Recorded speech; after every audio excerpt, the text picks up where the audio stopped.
Hey, what is up guys, it's Matt here, back again, and today I'm going to be telling you what is on my Samsung Galaxy S7 Edge. So this is my daily driver. I love it a lot and I've owned it since about March the 8th and I'm enjoying it. So I'm going to be telling you what's physically on it first, which is a Spigen transparent case, which they kindly sent me out. And overall I really like it. It's really minimal and you can barely even tell it's on, and overall I like it because you can see my D-brand skin through the back. So if you're wondering about the D-brand skin, it's actually like a brushed metal kind of dark grey, metallic kind of black kind of look. Not really metallic, sort of like, it's sort of hard to describe, but it looks kind of like a paintbrush effect. It's nice, it adds a nice texture, and it has kind of a wooden kind of look from a distance at an angle. Overall, it's just nice. Can't really describe it that well. Sometimes the color sort of looks more goldy, which I feel goes well with the gold color of my phone. But it does kind of change in lighting conditions. But overall, I like it, and it's a really nice skin. So now let's get into software. So this is probably the main reason you guys are watching this, because you all have different phones and you really just want to see how I have my setup. So overall, I'm using Nova Launcher Prime. If you don't have Prime, I definitely recommend it. You get much more functionality as well as customization. And if you're using this launcher as your daily launcher, then it's like a no-brainer, because seriously guys, you want as much as you can get out of the launcher. And if you're using it every day, definitely get the Prime. Now, tons of people have been wondering about wallpapers, and my main wallpaper app of choice is called Backdrops. Now, this is where pretty much I get all my wallpapers from, apart from my home screen wallpaper currently right now, but pretty much every wallpaper I get from this app, and if I haven't, I will put a link down below in the video, giving you a link to the wallpaper, which I will upload to Google Drive, so you can actually download it anyway. So you don't really need this app, you can just go in my description and click on the link. But anyway, I like all the wallpapers from this app pretty much. I give it about a 9 out of 10, and pretty much almost every time I get a new wallpaper, it's probably from this app. Okay, so most of you guys out there have been asking me what's up with my icons, especially the Chrome icon. I have a ton of questions on that. People have been saying, how do you have that swirly effect thing going on? And basically, I have an icon pack called Candy Cons. Now, this is kind of a minimal icon pack. Looks kind of stock, but it has a twist to it. All the icons have a candy effect to them, which is nice, and the actual icon itself for the app is actually a sweet wrapper, so it's really nice. As you can see, it's very minimal interface, and the icon's nice of the actual app itself, and overall, it's really cool. They have some really nice minimal wallpapers, which are kind of satellite view, so they have a bird's eye view look, like they're looking down on the coasts and the beaches and things like that, which is nice. It kind of matches the theme that's going on within Android at the moment, and overall they look really nice. But the main reason you're getting this is for the icons, and they have a ton of minimal icons that pretty much look stock with a twist, and you get a ton of different options for each icon. So as you can see, there's 4 different calculator icons, there's 3 camera icons, and there's really a lot of Chrome icons. So Google Apps, they have a lot of different variations there, but it's definitely a nice icon pack, and I really do love it.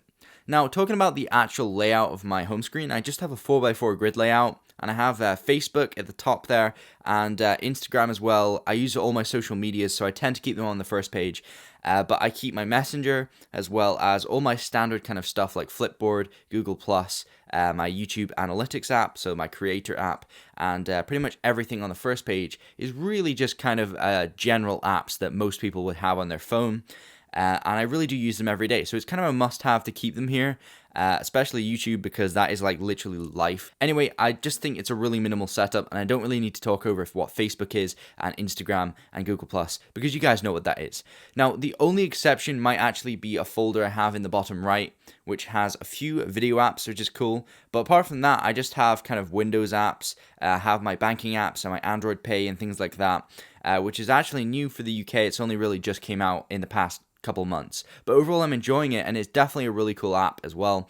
Obviously it has to be supported, but talking about movie apps, I have a cool app called Showbox, if you haven't heard of it, which gives you free movies, and Terrarium, which I've showed off, gives you free TV shows, and you can actually stream them in 1080p, and it is free. You will need to extract the APK from an online source, so I'll probably have a link down below. These aren't in the Play Store just because of kind of copyright reasons and legal reasons, but they are illegal to stream, I believe, in the majority of countries. But definitely go check that out, and don't take my word on it. Definitely look it up for yourself, because it depends on where you live.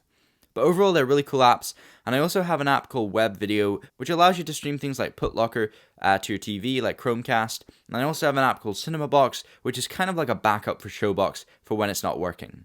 Now, on my second page, Now on my third page, I do keep some apps that I don't use quite as much as on the first, obviously. I use my Twitter a fair amount, Snapchat really not into, and Pushbullet and Portal I use quite often but not daily, and it's only really when I need to transfer some video files or photos or just some things between my computer and my phone. But Portal allows you to transmit really big files, and Pushbullet just tends to be like links and small files. This folder here was actually from my top 10 apps of April, I think, or it might have even been May. But if you're really looking for more information on these apps, definitely go and check back my playlist for the top 10 apps of the month, because the majority of the best apps that I enjoy personally are within them videos. So if you're looking for the absolute best apps that I would recommend to you guys, this is kind of not the place. This is just a general sort of overview of all the apps that I have on my device and how I have it set up and things like that. But anyway, these are great apps, and I definitely go check out that video as well.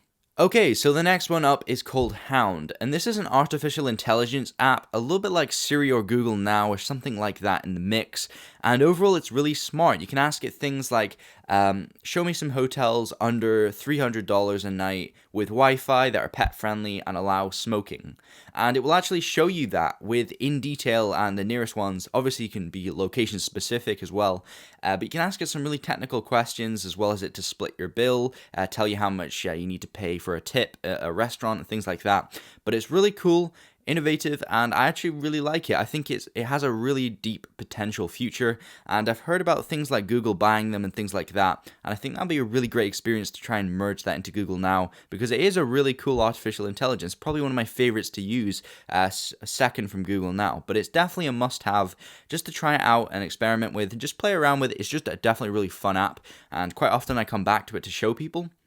But I have a PlayStation folder as well. Two of the PlayStation apps at the top here are just the standard apps that you can get from the Play Store. However, I have Remote Play, which is usually just on Sony devices, but I've actually extracted the APK from an online source in order to get this on my device. Now, this is a really cool app. It allows you to play your PlayStation on your phone anywhere in the world, or just use your console, turn it on and off, function it however you would with a controller and looking at your TV. You can just do that on your phone, and it's a really neat app. Not too fun to play games with because it is a little bit tricky, but you can connect a controller if you're rooted, which is good. And overall, I do like it a lot. It's definitely fun to play around with. However, it definitely won't be replacing your PlayStation or your controller anytime soon.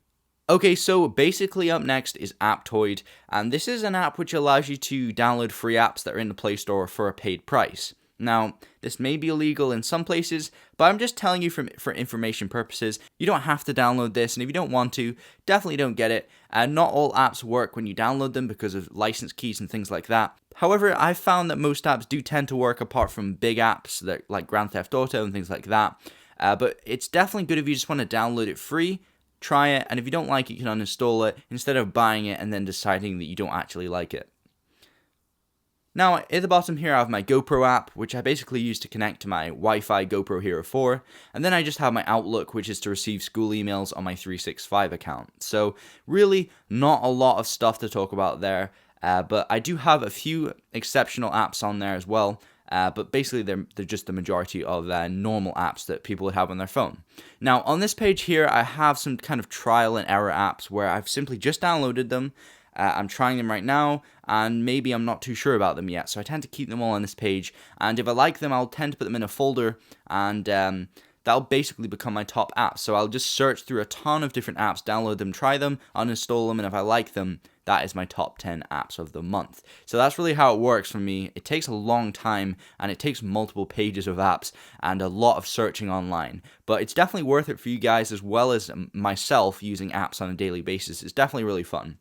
Now, this app here is called App Lock, I think, and it's kind of an app which locks your apps using a fingerprint, which is quite cool. I've tried a lot of different ones out there, but I'm definitely going to give this one a go and see how it goes out there. But this one on the second row, the first icon is called School Planner, and this one actually allows you to log into your Firefly account if your school supports that. You can contact your teachers and send work and things like that, and it's actually really, really cool.